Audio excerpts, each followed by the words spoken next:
आजच डाउनलोड करा आणि तुमच्या आवडत्या मालिकांचा आनंद लुटा।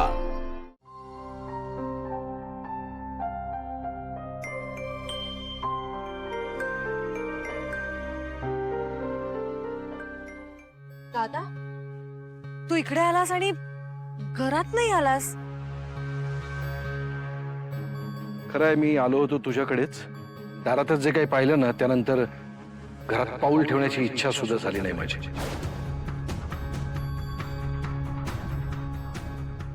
अहिल्या, काय चाललंय तुझ्या घरात?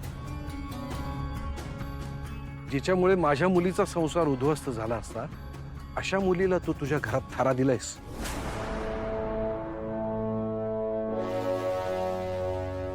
या आधीचे तिने केलेले कारनामे सगळे विसरलीस तू? आणि याची मला कल्पना द्यावी असंही वाटलं नाही तुला? आणि त्या मुलीची एवढी हिंमत की ती पारूला घरातून हाकलून द्यायला निघाली? अगं, कुठल्या अधिकारानं? काय झालंय तुला?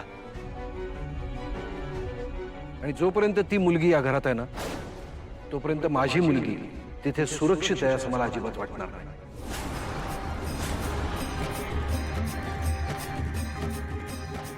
साहेब, पारू सुद्धा माझी मुलगीच आहे। जशी प्रिया तशीच पारू। पारूचा अपमान सुद्धा मी सहन करणार नाही।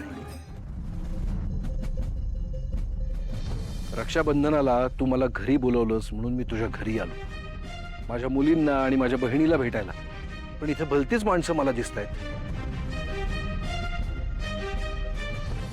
दादा, हे बघ, जे काही झालं ते खरंच माझ्या हातात नव्हतं, पण आपण सविस्तर बोलू। तू घरी तर चल, आपण घरात बसून बोलू। नाही अहिल्या, मी त्या घरात पाऊल सुद्धा ठेवणार नाही।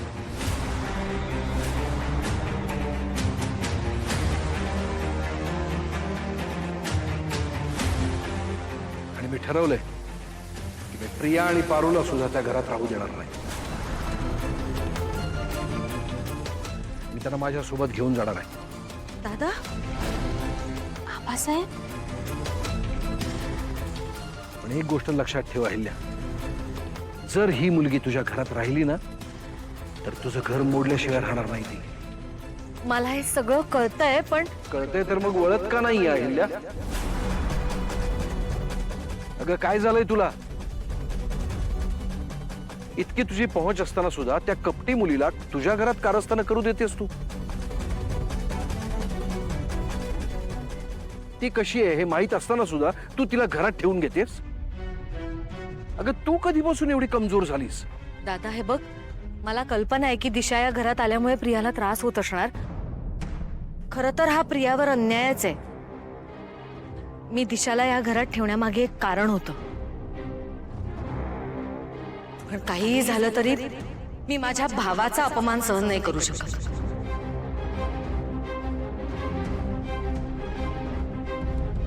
यापुढे दिशा या घरात राहणार नाही।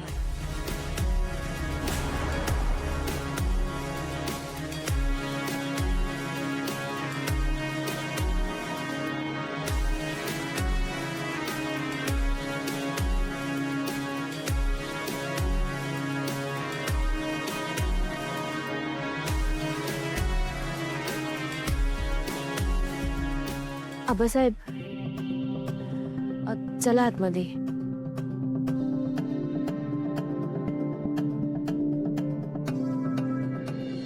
तया दादा कोण आहे तुम्हाला माहित नाही?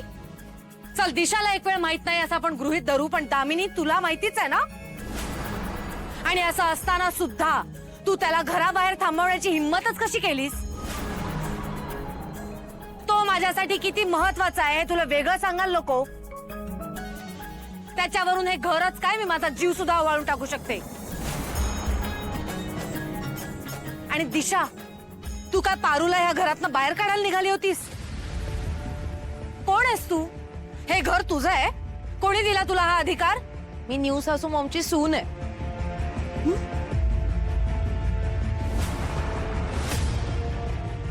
मग त्यांच्यासारखा थोडा तरी अधिकार असेल ना माझा या घरावर? एक सेकंड नाही लागणार मला तुम्हाला दोघींना या घरातनं हकलून द्यायला। आता आत्ताच्या आत्ता तुम्ही दोघीही या घरातनं बाहेर व्हा. कारण जोपर्यंत ही दिशा या घरात आहे तोपर्यंत सया दादा इथे पाऊल सुद्धा नाही ठेवणार. आत्या, तू दिशाशी असं का बोलतेस आणि तिला घराबाहेर का काढतेस तू? कारण तुझी बायको किती कटकारस्थानी आहे ना हे तुला अजून माहित नाहीये. आत्या प्लीज, तुझं दिशाबद्दल अजूनही हेच मत आहे, ह्याच्यावर माझा अजिबात विश्वास बसत नाही. हा, रागाच्या भरात ती पटकन कधी कधी बोलून जाते, पण तिच्या मनात तसं काही नसतं. आणि काकांच्या आणि माझ्या ऍक्सिडेंट नंतर जी माझी अवस्था झाली होती तेव्हा माझ्याशी कोणी धड वागत नव्हतं, धड बोलत नव्हतं. तेव्हा तेव्हा दिशा एकटी माझ्या पाठीशी उभी राहिली. तिने साथ दिली माझी, आणि आज आज तू तिलाच असं बोलतेस?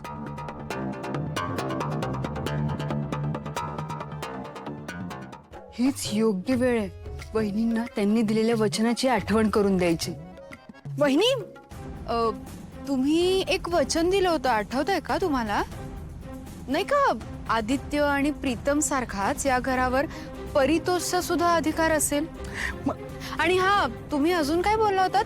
हा, मी परितोषला कधीही अंतर देणार नाही.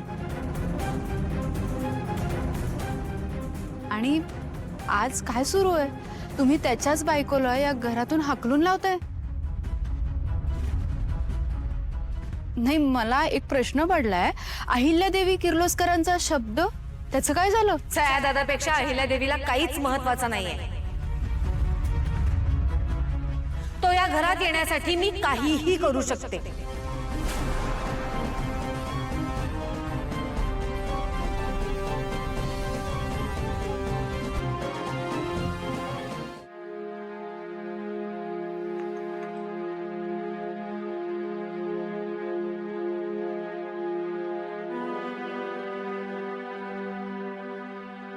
आबासाहेब, परितोष सरांचे लई उपकार आहेत देवी आईंवर. त्यांनी श्रीकांत सरांचा जीव वाचवला आहे.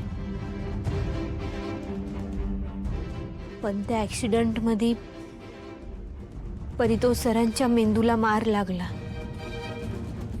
आणि त्यांच्या डोक्यावर परिणाम झाला. परितोष सरांसारखा चांगला आणि हुशार मुलगा आयुष्यात काय बी करू शकला नाही, म्हणून देवी आईंनीच परितोष सरांना वचन दिलं की त्या त्यांना कधी बी अंतर देणार नाहीत.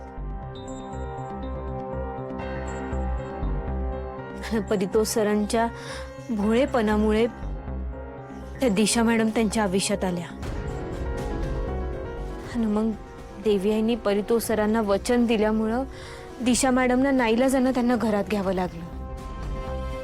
आबासाहेब, देवी आई फक्त परितोष सरांच्या उपकारांची परतफेड करतायत. तुम्ही प्लीज देवी आईंना धर्म संकटात टाकू नका. तुम्ही जर का देवी आईंशी बोलला नाहीत ना तर देवी आईंना लई वाईट वाटल. आबासाहेब, तुम्ही जर का त्या दोघींना न भेटता असंच परत गेलात ना तर आयुष्यभर त्या स्वतःच्या मनाला खात राहतील.